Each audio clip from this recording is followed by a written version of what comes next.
അപ്പൊ ഇങ്ങനൊക്കെ രീതിയിൽ നമുക്ക് ഉപയോഗിക്കാൻ പറ്റുന്ന ഈ ലായനി നമ്മളിപ്പോൾ ഒരു ബോട്ടിൽ വാങ്ങി കഴിഞ്ഞാൽ അത് ആക്ടിവേറ്റ് ചെയ്തിട്ടാണ് കേട്ടോ നമ്മൾ കൃഷിയിലോ നമ്മൾ ഇതേപോലെ നമ്മൾ കമ്പോസ്റ്റ് റെഡി ആക്കുമ്പോഴൊക്കെ നമ്മൾ ഉപയോഗിക്കേണ്ടത്. അപ്പൊ നമ്മൾ ശർക്കര പൊടിച്ചത് ഇതിലേക്ക് മിക്സ് ചെയ്തിട്ടുണ്ട്. അപ്പൊ 2 ലിറ്റർ വെള്ളം 100 ഗ്രാം ശർക്കര പൊടിച്ചു.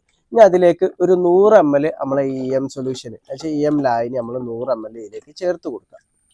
അപ്പൊ ചെടികളെ ചോട്ടിൽ ഒഴിച്ചു കൊടുക്കുമ്പോൾ നമ്മൾ ശ്രദ്ധിക്കേണ്ട ഒരു കാര്യം എന്ന് പറഞ്ഞാൽ മണ്ണിൽ എപ്പോഴും ഈർപ്പം നിലനിൽക്കണം കേട്ടോ.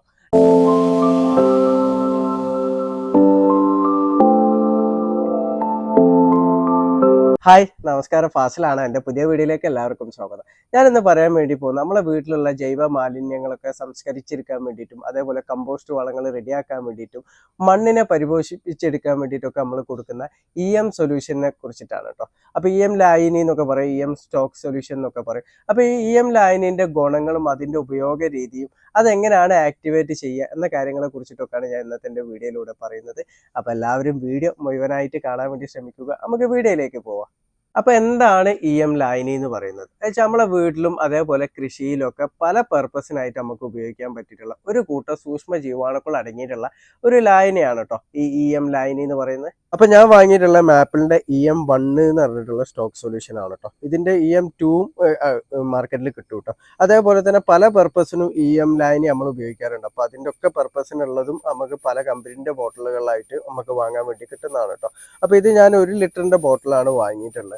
അപ്പൊ ഇതിന്റെ വില വരുന്നത് 850 റുപ്യാണ് കേട്ടോ. അപ്പൊ ഇതിന്റെ എക്സ്പയറി എന്ന് പറഞ്ഞാൽ 2 വർഷം എക്സ്പയറി ഉണ്ടാവും. അപ്പൊ നമുക്ക് ഇത് പല പർപ്പസിനായിട്ടും നമുക്ക് ഉപയോഗിക്കാം. അപ്പൊ ഇത് കൃഷിയിലാണെന്നുണ്ടെങ്കിലും കമ്പോസ്റ്റ് ആക്കാനാണെന്നുണ്ടെങ്കിലും ഒക്കെ ഇത് ആക്ടിവേറ്റ് ചെയ്തിട്ടാണ് കേട്ടോ ഇത് ഉപയോഗിക്കുക. അപ്പൊ ഈ ലായനിയിൽ ധാരാളമായിട്ട് ഫോട്ടോസിന്തറ്റിക് ബാക്ടീരിയ, അതേപോലെ ലാക്ടോബാസിലസ്, ഈസ്റ്റ്, ലാട്രിക് ആസിഡ്, ധാരാളമായിട്ട് ഹോർമോണുകൾ, അമിനോ ആസിഡുകൾ, ഇതൊക്കെ ധാരാളമായിട്ട് നമ്മളെ സൊല്യൂഷനിൽ അടങ്ങിയിട്ടുണ്ട് കേട്ടോ. അപ്പൊ പലരും ചിന്തിച്ചിരിക്കുന്നത് ഇത് നമ്മളെ വീട്ടിലുള്ള ജൈവ മാലിന്യങ്ങളൊക്കെ സംസ്കരിച്ചെടുക്കാൻ വേണ്ടി മാത്രം, അല്ലെങ്കിൽ കമ്പോസ്റ്റ് വളങ്ങൾ റെഡിയാക്കാൻ വേണ്ടി മാത്രമേ നമുക്ക് ഇത് ഉപയോഗിക്കാൻ വേണ്ടി പറ്റുള്ളൂ എന്നുള്ളതാണ്. അങ്ങനെയല്ല, ഇത് നമുക്ക് എല്ലാ രീതിയിലും വെച്ചാൽ കൃഷിയിലും നമുക്ക് മണ്ണിനെ പരിപോഷിച്ചെടുക്കാൻ വേണ്ടിയിട്ട് നമുക്ക് ഇത് ഉപയോഗിക്കാൻ വേണ്ടി പറ്റും കേട്ടോ. കാരണം ഇതിൽ കൂടുതലായിട്ട് ഞാൻ പറഞ്ഞല്ലോ സൂക്ഷ്മ ജീവാണുക്കളാണുള്ളത്. വെച്ചാൽ നമ്മളെ കൃഷിക്കൊക്കെ ഗുണം ചെയ്യുന്ന സൂക്ഷ്മ ജീവാണുക്കളാണ് ധാരാളമായിട്ടുള്ളത്. അപ്പോൾ നമ്മൾ ഇപ്പൊ മണ്ണിൽ നമുക്ക് ദോഷം ചെയ്യുന്ന സൂക്ഷ്മ ജീവാണുക്കളൊക്കെ ഉണ്ടോ. അപ്പൊ ഇത് നമ്മൾ മണ്ണിലൊക്കെ നമ്മൾ ഒഴിച്ചു കൊടുക്കുക എന്നുണ്ടെങ്കിൽ ഇതിലുള്ള നമുക്ക് ഗുണം ചെയ്യുന്ന സൂക്ഷ്മ ജീവാണുക്കൾ വർദ്ധിക്കും. അതേപോലെ നമുക്ക് ദോഷം ചെയ്യുന്ന സൂക്ഷ്മ ജീവാണുക്കളൊക്കെ നശിച്ചു പോകാനും ചാൻസ് കൂടുതൽ. കാരണം അവർക്ക് അവിടെ നിലനിൽക്കാൻ വേണ്ടിയിട്ട് സാധിക്കില്ല. അപ്പൊ അതിലൂടെ നമ്മളെ മണ്ണിനെ പരിപോഷിപ്പിച്ചെടുക്കാൻ വേണ്ടിയിട്ട് സാധിക്കും. അപ്പൊ നമ്മളെ മണ്ണ് പരിപോഷിപ്പിച്ചെടുത്തു കഴിഞ്ഞാൽ നമ്മളെ ചെടി നല്ല ഹെൽത്തി ആയിട്ട് വളരും. അപ്പൊ ചെടി ഹെൽത്തി ആയിട്ട് വളർന്നാൽ മാത്രമേ അതിന് നല്ല രീതിയിൽ പൂക്കുള്ളൂ, പൂക്കൾ നല്ല രീതിയിൽ വിരിയുള്ളൂ, നമുക്ക് കായ്ഫലം കിട്ടുള്ളൂ. അപ്പൊ ഇത് ആ രൂപത്തിൽ നമുക്ക് മണ്ണിനെ പരിപോഷിപ്പിച്ചെടുക്കാൻ വേണ്ടിയിട്ടൊക്കെ നമുക്ക് കൃഷിയിൽ ഇത് ഉപയോഗിക്കാൻ വേണ്ടിയിട്ട് പറ്റും. ഇപ്പൊ നമ്മളെ WDC ജൈവ ജീവാണു വളം ഉണ്ടല്ലോ. അപ്പൊ ഇതിനെ കുറിച്ച് ഞാൻ ഡീറ്റെയിൽ ആയിട്ട് ഒരു വീഡിയോ ഞാൻ ചെയ്തിട്ടുണ്ട്. ഇത് നമ്മളെ ഉത്തർപ്രദേശിലുള്ള ഗാസിയാബാദിലുള്ള ഒരു പ്രത്യേകം പശുക്കളെ ചാണകത്തിൽ നിന്നും കുറച്ച് ശാസ്ത്രജ്ഞന്മാർ വികസിപ്പിച്ചെടുത്തിട്ടുള്ള ഒരു ജൈവ ജീവാണു വളമാണ് ഈ WDC. അപ്പൊ ഇത് ആക്ടിവേറ്റ് ചെയ്തിട്ട് നമ്മൾ എങ്ങനെയാണ് കൃഷിയിൽ ഉപയോഗിക്കുക, അതേപോലെ കമ്പോസ്റ്റ് ആക്കാനും നമ്മളെ ജൈവ മാലിന്യങ്ങളൊക്കെ സംസ്കരിച്ചെടുക്കാനൊക്കെ എങ്ങനെയാണ് ഉപയോഗിക്കുക എന്നുള്ളത് ഞാൻ ഡീറ്റെയിൽ ആയിട്ട് ഒരു വീഡിയോ ചെയ്തിട്ടുണ്ട്. എൻ്റെ ചാനലിൽ ആ വീഡിയോ ഉണ്ട് കേട്ടോ. അപ്പൊ ഇത് ഉപയോഗിക്കുന്ന അതേ രൂപത്തിൽ തന്നെ നമുക്ക് സൊല്യൂഷനും നമുക്ക് കൃഷിയിലും അതേപോലെ കമ്പോസ്റ്റ് റെഡിയാക്കാൻ വേണ്ടിയിട്ടൊക്കെ നമുക്ക് ഉപയോഗിക്കാൻ വേണ്ടി പറ്റുന്നതാണ് കേട്ടോ. അതേപോലെ തന്നെ ഇതിൽ ധാരാളമായിട്ട് ഹോർമോണുകളും അമിനോ ആസിഡുകളും ഒക്കെ അടങ്ങിയത് കൊണ്ട് നമ്മൾ ഫിഷ് അമിനോ ആസിഡൊക്കെ നമ്മൾ കൊടുക്കുന്നില്ലേ, അതേപോലത്തെ ഗുണം നമ്മൾ ഇത് ചെടികൾക്ക് കൊടുക്കുന്നതിലൂടെ നമുക്ക് കിട്ടുന്നതാണ് കേട്ടോ. അപ്പൊ ഈ സ്റ്റോക്ക് സൊല്യൂഷന് നമുക്ക് എങ്ങനെയൊക്കെ നമുക്ക് വീട്ടിൽ ഉപയോഗിക്കുക എന്നുള്ളത്, കാരണം നമ്മളൊരു വീട്ടിലേക്ക് ഒരു ബോട്ടിൽ വാങ്ങിക്കഴിഞ്ഞാൽ പല പർപ്പസിനായിട്ട് നമുക്ക് ഇത് ഉപയോഗിക്കാം. ഇപ്പൊ വീട്ടിലുള്ള നമ്മളെ കിച്ചൺ വേസ്റ്റ് ഒക്കെ ഉണ്ടല്ലോ, അപ്പൊ ജൈവ മാലിന്യങ്ങളൊക്കെ സംസ്കരിച്ചെടുക്കാൻ വേണ്ടിയിട്ട് നമുക്ക് അതിൽ സൊല്യൂഷൻ ഒഴിച്ചു കൊടുക്കുക. വെച്ചാൽ വേസ്റ്റ് ഇട്ടതിന് ശേഷം നമ്മൾ സൊല്യൂഷന് ലേശിച്ച് നമുക്ക് ഒഴിച്ചു കൊടുത്തു കഴിഞ്ഞാൽ അത് പെട്ടെന്ന് തന്നെ സംസ്കരിച്ചിട്ട് അത് വളമായിട്ട് കിട്ടും. അതേപോലെ തന്നെ നമ്മൾ വീട്ടിൽ കമ്പോസ്റ്റ് വളങ്ങളൊക്കെ റെഡിയാക്കുമല്ലോ, അതുപോലെ ഏത് തരം കമ്പോസ്റ്റ് വളങ്ങൾ റെഡിയാക്കുമ്പോഴും അതിലും നമുക്ക് സൊല്യൂഷൻ നമുക്ക് ഉപയോഗിക്കാൻ വേണ്ടിയിട്ട് പറ്റുന്നതാണ് കേട്ടോ. അതേപോലെ ഞാൻ നേരത്തെ പറഞ്ഞ പോലെ തന്നെ നമ്മളെ കൃഷിയിൽ നമ്മളെ മണ്ണിനെ പരിപോഷിപ്പിച്ചെടുക്കാൻ വേണ്ടിയിട്ടും നമുക്ക് സൊല്യൂഷൻ മണ്ണിൽ കൃഷിയിൽ നമുക്ക് കൊടുക്കാം. അതേപോലെ ഇലകളിൽ നമുക്ക് സ്പ്രേ ചെയ്യാം. അതേപോലെ തന്നെ നമ്മൾ പല ജൈവ കീടനാശിനികൾ റെഡിയാക്കുമ്പോൾ അതിലും നമുക്ക് സൊല്യൂഷൻ നമുക്ക് ആഡ് ചെയ്ത് കൊടുക്കാം കേട്ടോ. അപ്പൊ ഇങ്ങനെയൊക്കെ രീതിയിൽ നമുക്ക് ഉപയോഗിക്കാൻ പറ്റുന്ന ലായനി നമ്മളിപ്പോൾ ഒരു ബോട്ടിൽ വാങ്ങിക്കഴിഞ്ഞാൽ അത് ആക്ടിവേറ്റ് ചെയ്തിട്ടാണ് കേട്ടോ നമ്മളെ കൃഷിയിലോ നമ്മൾ ഇതേപോലെ നമ്മളെ കമ്പോസ്റ്റ് റെഡിയാക്കുമ്പോഴൊക്കെ നമ്മൾ ഉപയോഗിക്കേണ്ടത്. അപ്പൊ ഇത് എങ്ങനെയാണ് ആക്ടിവേറ്റ് ചെയ്യാന്നുള്ളത് നമുക്ക് നോക്കാം. അപ്പൊ ഇത് ആക്ടിവേറ്റ് ചെയ്യാതും പലരും ഉപയോഗിക്കാറുണ്ട്. പക്ഷെ നമ്മളിത് ആക്ടിവേറ്റ് ചെയ്ത് ഉപയോഗിക്കുമ്പോൾ മാത്രമേ ഇതിന്റെ കാര്യക്ഷമത നമുക്ക് കൊണ്ടുവരാൻ വേണ്ടിയിട്ട് സാധിക്കുകയുള്ളൂ കേട്ടോ.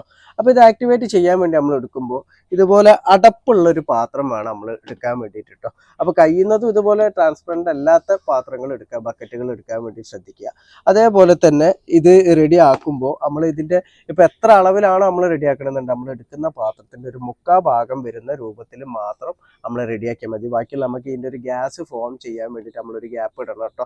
അല്ലാന്നുണ്ടെങ്കിൽ നമ്മൾ ഫുള്ളായിട്ട് നമ്മളിത് റെഡിയാക്കി കഴിഞ്ഞാൽ അതിൻ്റെ അടപ്പ് തെറിച്ച് പോകാനൊക്കെ, കാരണം ഗ്യാസ് ഫോം ചെയ്ത് അടപ്പ് തെറിച്ച് പോകാനൊക്കെ ചാൻസ് കൂടുതലാണ്. അതേപോലെ തന്നെ നമ്മളിതിപ്പോൾ 1 ലിറ്ററിൻ്റെ ബോട്ടിൽ വാങ്ങിക്കഴിഞ്ഞാൽ പല രീതിയിൽ നമുക്ക് ഉപയോഗിക്കാമെന്ന് പറഞ്ഞല്ലോ. അപ്പോൾ ഇത് അടപ്പ് നമ്മൾ തുറന്നു കഴിഞ്ഞാൽ പെട്ടെന്ന് തന്നെ അത് ഉപയോഗിച്ച് തീർക്കുന്നതാണ് നല്ലത്. അപ്പോഴാണ് അതിൻ്റെ കറക്റ്റായിട്ടുള്ള ഗുണം കിട്ടുള്ളൂ. കാരണം നമ്മൾ തുറന്നടച്ച് വെക്കുമ്പോൾ ഒരു സൂക്ഷ്മ ജീവാണുക്കളൊക്കെ നശിക്കാൻ വേണ്ടി ചാൻസ് കൂടുതലാണ്. അപ്പോൾ കഴിയുന്നത് നമ്മൾ ഇതേപോലെ ആക്ടിവേറ്റ് ആക്കിയിട്ട് നമ്മൾ പെട്ടെന്ന് തന്നെ അത് ഉപയോഗിച്ച് തീർക്കാൻ വേണ്ടിയിട്ട് ശ്രദ്ധിക്കാം കേട്ടോ. അപ്പോൾ ഞാനിപ്പോൾ എടുത്തിട്ടുള്ളത് 2 ലിറ്റർ വെള്ളമാണ് കേട്ടോ. അപ്പോൾ 2 ലിറ്റർ വെള്ളത്തിൽ ഇത് ആക്ടിവേറ്റ് ചെയ്യുന്ന ഒരു അളവാണ് ഞാൻ കാണിക്കുന്നത്. അപ്പോൾ ഇത് കൂടുതൽ ചെയ്യുന്നവരാണെന്നുണ്ടെങ്കിൽ അതിൻ്റെ ഇരട്ടിയായിട്ട് എടുത്താൽ മതി കേട്ടോ. അപ്പോൾ ഇവിടെ 2 ലിറ്റർ വെള്ളം ഞാൻ എടുത്തിട്ടുണ്ട്. അതിലേക്ക് ഞാനൊരു 100 ഗ്രാം ശർക്കര പൊടിച്ചതാണ്. അപ്പോൾ ഉണ്ട ശർക്കര കിട്ടുന്നവരാണെന്നുണ്ടെങ്കിൽ അതെടുക്കുന്നതാണ് നല്ലത്. ഇപ്പോൾ എനിക്കിവിടെ കിട്ടാത്തതിനോണ്ട് ഞാൻ വെള്ളമാണ് എടുത്തിട്ടുള്ളത് കേട്ടോ. അപ്പം ബ്ലാക്ക് ഒന്നും ഇവിടെ ഇപ്പോൾ കിട്ടൂലല്ലോ. അപ്പോൾ അതിലേക്ക് 100 ഗ്രാം ശർക്കരയാണ് ഞാനെടുത്തത്. അപ്പോൾ 100 ഗ്രാം എന്ന് പറയുമ്പോൾ 2 വെല്ലം എടുത്താൽ മതി. 2 വെല്ലം എടുത്തിട്ട് അത് പൊടിച്ച് വെച്ചതാണ് കേട്ടോ എടുക്കേണ്ടത്. എന്നിട്ട് ഈ 2 ലിറ്റർ വെള്ളത്തിലേക്ക് നമുക്ക് ഈ ശർക്കര പൊടിച്ചത് നമുക്ക് ആഡ് ചെയ്ത് കൊടുക്കാം. അതിനുശേഷം നല്ല ഇളക്കി മിക്സ് ചെയ്യട്ടോ. അപ്പോൾ നമ്മൾ ശർക്കര പൊടിച്ചത് ഇതിലേക്ക് മിക്സ് ചെയ്തിട്ടുണ്ട്. അപ്പോൾ 2 ലിറ്റർ വെള്ളം, 100 ഗ്രാം ശർക്കര പൊടിച്ചു. ഇനി അതിലേക്ക് ഒരു 100 ml നമ്മളെ EM സൊല്യൂഷൻ, EM ലായനി നമ്മൾ 100 ml ഇതിലേക്ക് ചേർത്ത് കൊടുക്കുക. അതിനുശേഷം വീണ്ടും ഇത് ഒരേ ദിശയിലേക്ക് തന്നെ കുറച്ചേരം ഇളക്കാം.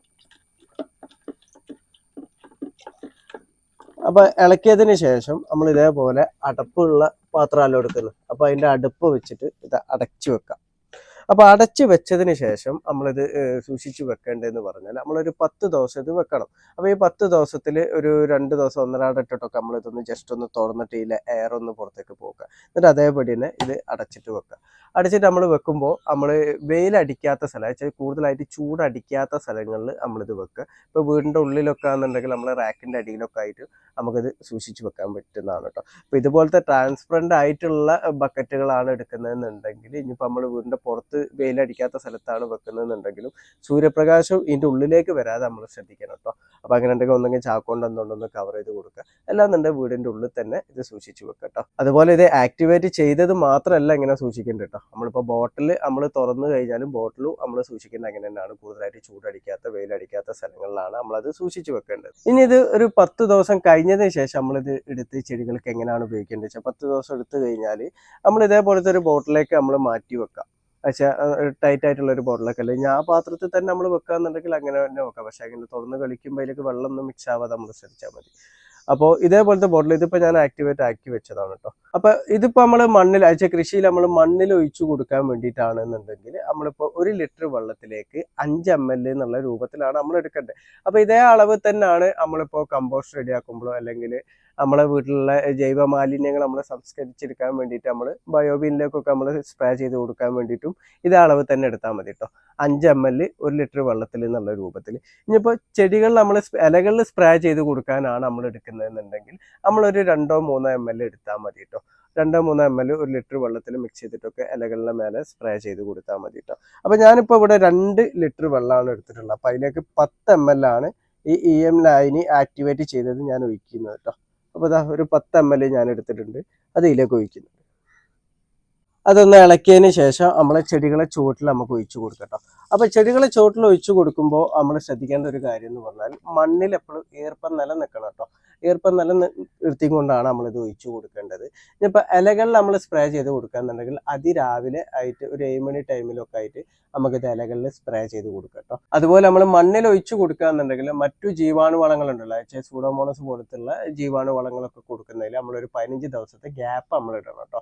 അപ്പോൾ അങ്ങനെ ഗ്യാപ്പ് ഇട്ടിട്ട് വേണം നമ്മളിത് മണ്ണിൽ ഒഴിച്ചു കൊടുക്കുക. എന്നാലേ ഇതിൻ്റെ കറക്റ്റായിട്ടുള്ള ഗുണം നമുക്ക് കിട്ടുള്ളൂ. ഇപ്പം നമ്മൾ ഒരു പ്രാവശ്യം ആക്ടിവേറ്റ് ചെയ്ത് വെച്ചിട്ട് നമുക്ക് തീർക്കാൻ വേണ്ടിയിട്ട് വേണമെങ്കിൽ നമുക്ക് ഒന്നരാടെ വെച്ചിട്ടോ അല്ലെങ്കിൽ 4 ദിവസം കൂടുമ്പോഴോ അങ്ങനെയാണെങ്കിലും നമുക്കിത് മണ്ണിൽ ഒഴിച്ചു കൊടുക്കാം. പക്ഷെ ഒഴിച്ചു കൊടുക്കുമ്പോൾ ഇത് മാത്രം ശ്രദ്ധിച്ചാൽ മതി, അതിൻ്റെ ഇടയ്ക്ക് വെച്ചിട്ട് നമ്മൾ സൂഡോമോണസ് കൊടുക്കാൻ നിൽക്കരുത്. അതേപോലെ മറ്റ് ജീവാണു വളങ്ങളൊന്നും നമ്മൾ കൊടുക്കരുത്. രാസവളങ്ങളും രാസവളങ്ങൾ മണ്ണിൽ ഇട്ട് കൊടുക്കുന്നവരാണെന്നുണ്ടെങ്കിൽ ഇത് ഉപയോഗിക്കുന്ന ടൈമിൽ നമ്മൾ രാസവളങ്ങളൊന്നും ഉപയോഗിക്കാതിരിക്കുന്നതാണ് നല്ലത് കേട്ടോ. അപ്പോൾ അതിന്റെ കറക്റ്റ് ആയിട്ടുള്ള ഗുണം നമുക്ക് കിട്ടുള്ളൂ. ഇനിയിപ്പോൾ നമ്മളെ വേസ്റ്റ് നമ്മളിപ്പോൾ വീട്ടിലുള്ള ജൈവ മാലിന്യങ്ങളൊക്കെ ആണ് നമ്മൾ സംസ്കരിക്കാൻ വേണ്ടിയിട്ടാണ് ഇത് ഉപയോഗിക്കുന്നതെന്നുണ്ടെങ്കിൽ നമ്മളിപ്പോൾ ഓരോ ദിവസത്തെ വേസ്റ്റ് ആണല്ലോ കൊണ്ടുവിടുക. അപ്പോൾ ഇന്നത്തെ വേസ്റ്റ് ഇട്ട് കഴിഞ്ഞാൽ അതിൻ്റെ മേലേക്ക് ഇതൊന്ന് ഒഴിച്ചു കൊടുക്കുക, അല്ലെങ്കിൽ സ്പ്രേ ചെയ്ത് കൊടുത്താലും മതി. അല്ലെങ്കിൽ പാത്രം കൊണ്ട് ലേശം ഒന്ന് ഒഴിച്ചു കൊടുക്കുക, എന്നിട്ട് പിന്നെ പിറ്റേന്നും അതിൻ്റെ മേലെ വേസ്റ്റ് കൊണ്ടുവിടുക. ആ രൂപത്തിലാണ് നമ്മളിത് വേസ്റ്റിൽ നമ്മൾ ഇടേണ്ടത്. ഇനി കമ്പോസ്റ്റ് റെഡി ആക്കുമ്പോൾ ആണെന്നുണ്ടെങ്കിൽ പല കമ്പോസ്റ്റും പല രീതിയിലാണ്. നമ്മൾ ഒന്നെങ്കിൽ ആദ്യം തന്നെ ഇത് ഒഴിച്ചു കൊടുത്തിട്ട് റെഡിയാക്കുക. ഇപ്പം നമ്മൾ പച്ചില കരിയിലേൻ്റെ കമ്പോസ്റ്റ് ഒക്കെ ആണെന്നുണ്ടെങ്കിൽ നമുക്ക് ഇടയ്ക്ക് വെച്ചിട്ട് ഒരു 10 ദിവസത്തെ ഗ്യാപ്പിലൊക്കെ ഇത് വീണ്ടും അതിൻ്റെ ചാക്കിൻ്റെ കെട്ട് അയച്ചിട്ടൊക്കെ അതിൻ്റെ മേലെ ഇത് ഒഴിച്ചു കൊടുക്കാൻ വേണ്ടി പറ്റുന്നതാണ് കേട്ടോ. അതേപോലെ തന്നെ ഇത് നമ്മളെ ജൈവ കീടനാശിനി റെഡിയാക്കുമ്പോഴൊക്കെ ഈ സൊല്യൂഷൻ നമുക്ക് ഉപയോഗിക്കാം. അതൊക്കെ പല രീതിയിലാണ്. അപ്പോൾ അതിനെക്കുറിച്ചിട്ട് ഞാൻ വേറൊരു ഡീറ്റെയിൽ ആയിട്ട് ഞാനൊരു വീഡിയോ ചെയ്യുന്നുണ്ട് കേട്ടോ. അപ്പോൾ നമ്മളെ കൃഷിയിലും അതേപോലെ വീട്ടിലൊക്കെ വളരെയധികം ഗുണം ചെയ്യുന്ന ഈ സൊല്യൂഷൻ ഒരു ബോട്ടിൽ നമ്മൾ വീട്ടിൽ വാങ്ങി വെച്ച് ഇതുപോലെ ആക്ടിവേറ്റ് ചെയ്ത് നമ്മൾ കൃഷിയിലോ അല്ലെങ്കിൽ നമ്മൾ കമ്പോസ്റ്റ് റെഡിയാക്കുന്നതിലൊക്കെ ഉപയോഗിക്കുന്നത് നല്ലതാണ് കേട്ടോ. കാരണം നമ്മളെ വീട്ടിലൊക്കെ ആവശ്യമുള്ള ഒരു സാധനം തന്നെയാണ് കേട്ടോ ഈ ലായനി. ഇനിയിപ്പോൾ പല വളക്കടയിലും, ഇപ്പോൾ ഞാൻ വാങ്ങുന്ന വളക്കടയിലൊക്കെ എന്ന് പറഞ്ഞാൽ ലായനി ആക്ടിവേറ്റ് ചെയ്തിട്ട് വിൽക്കുന്നവരുണ്ട് കേട്ടോ. വെച്ചാൽ നമ്മളിപ്പോൾ ഈ 1 ലിറ്ററിൻ്റെ ബോട്ടിൽ തന്നെ 870 റുപ്യ എടുത്ത് വാങ്ങണം എന്നൊന്നുമില്ല. ആക്ടിവേറ്റ് ചെയ്തിട്ട് അവരത് ലിറ്ററിന് 150 റുപ്യ വെച്ചിട്ട് അവർ വിൽക്കുന്നവരുണ്ട്. അപ്പോൾ അങ്ങനെ കിട്ടുന്നവരാണെന്നുണ്ടെങ്കിൽ അങ്ങനെ വാങ്ങിയിട്ട് ഉപയോഗിക്കുക. ഇനിയിപ്പോൾ അത്യാവശ്യം ഇന്ന പോലൊക്കെയുള്ള കൃഷിയുള്ളവരാണ്, വീട്ടിൽ ജൈവ മാലിന്യങ്ങളൊക്കെ സംസ്കരിക്കുന്നവരൊക്കെ ആണെന്നുണ്ടെങ്കിൽ ഇതേപോലത്തെ ഒരു ബോട്ടിൽ വാങ്ങി വെച്ചിട്ട് അത് ആക്ടിവേറ്റ് ചെയ്തിട്ട് ഉപയോഗിക്കാൻ വേണ്ടിയിട്ട് ശ്രദ്ധിക്കുക. അപ്പോൾ എൻ്റെ വീഡിയോ ഇഷ്ടപ്പെട്ട ലൈക്ക് ചെയ്യുക. താങ്ക്